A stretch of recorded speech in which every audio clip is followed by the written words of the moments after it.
Assalamualaikum. Kembali lagi di channel Belajar Seru, cara belajar yang menyenangkan. Di video kali ini kita bahas yuk tentang alat komunikasi yang ada di Jakarta. Anak-anak, catat bagian terpenting dari materi ini ya. Manusia merupakan makhluk sosial, sehingga kita perlu menjalin komunikasi dengan orang lain. Alat komunikasi dapat mempermudah kita untuk mendapatkan informasi. Ada dua jenis cara dalam berkomunikasi loh. Apa aja ya? Yuk kita bahas. Yang pertama ada komunikasi langsung. Kita melakukan komunikasi secara langsung berhadapan dengan orang lain tanpa menggunakan alat komunikasi. Yang kedua, komunikasi tidak langsung. Kita melakukan komunikasi dengan orang lain dengan menggunakan alat komunikasi seperti telepon, surat, dan lain sebagainya. Lalu, ada apa aja ya alat komunikasi di Jakarta? Yang pertama, ada surat kabar. Surat kabar merupakan media cetak seperti koran. Kedua, majalah. Majalah juga merupakan media cetak. Contohnya adalah majalah anak yaitu Bobo. Ketiga, telepon. Telepon merupakan media elektronik yang ditemukan oleh Alexander Graham Bell. Keempat, televisi. Nah, anak-anak pasti suka ya melihat televisi. Televisi merupakan media elektronik yang menampilkan gambar dan juga suara. Ditemukan oleh John Rothbard pada tahun 1923. Kelima, radio. Radio merupakan media elektronik yang hanya menampilkan suara.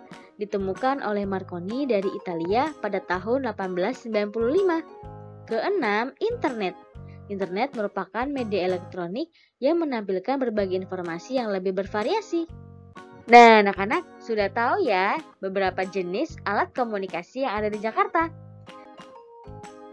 Media komunikasi cetak ataupun elektronik perlu dirawat agar dapat tahan lama dan tetap berfungsi dengan baik.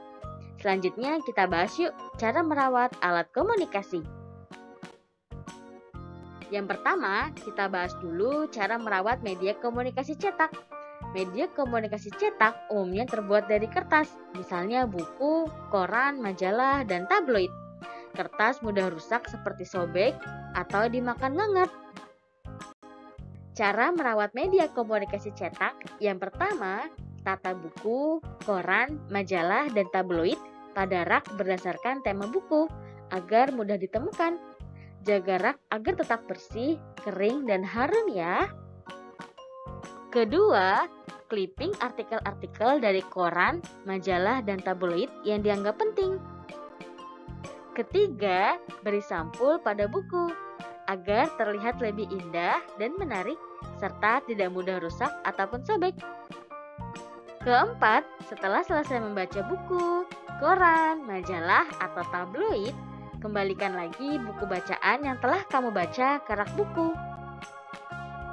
Tadi kita sudah membahas tentang cara merawat media komunikasi cetak. Sekarang kita bahas cara merawat media komunikasi elektronik. Yang pertama, kita harus menjaga dari benturan keras dan terjatuh agar tidak mudah rusak. Kedua, memelihara data di HP atau komputer kita dari virus yang merusak dengan menggunakan aplikasi antivirus. Ketiga, hindarkan alat elektronik kita dari suhu tinggi atau sengatan matahari agar tidak terbakar seperti pada gambar, serta simpan di tempat yang aman ya. Keempat, bersihkan alat komunikasi elektronik kita dengan kain lap yang halus, bersih, dan kering agar tidak terjadi kerusakan. Kelima, gunakanlah media komunikasi elektronik seperti HP, laptop, dan lain sebagainya dengan bijak ya, dan seperlunya saja atau tidak berlebihan. Nah, dalam berkomunikasi, baik secara langsung ataupun tidak langsung, kita harus memperhatikan etika dalam berkomunikasi. Etika adalah aturan yang berlaku. Seperti apa saja ya etika yang harus kita tepati atau kita taati saat berkomunikasi, baik secara langsung ataupun tidak langsung. Yuk kita bahas.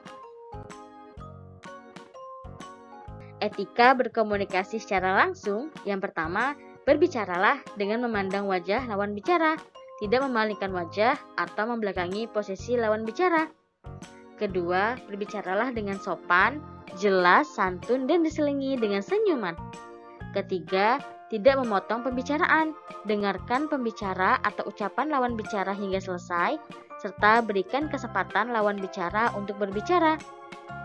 Keempat, tidak memaksakan pendapat kita dan mengalihkan tema atau arah pembicaraan sebelum selesai dibahas. Selanjutnya, etika berkomunikasi secara tidak langsung. Pertama, periksa kembali nomor telepon yang akan dihubungi. Kedua, pilihlah waktu yang tepat untuk menghubungi lewat telepon, seperti menghindari waktu istirahat malam, yaitu pukul 21 atau 9 malam sampai pukul 4 pagi jika tidak mendesak. Ketiga, mengucapkan salam saat memulai dan mengakhiri telepon, serta memperkenalkan diri. Keempat, berbicaralah dengan bahasa yang baik, sopan, santun, dengan nada yang rendah, dan tutup atau letakkan gagang telepon dengan perlahan. Berkomunikasilah dengan baik, sopan, dan santun dengan siapapun, baik secara langsung ataupun tidak langsung. Nah, anak-anak, terima kasih sudah mengikuti pelajaran PLBJ kali ini. Semoga materi yang disampaikan bisa bermanfaat dan sampai ketemu di materi selanjutnya.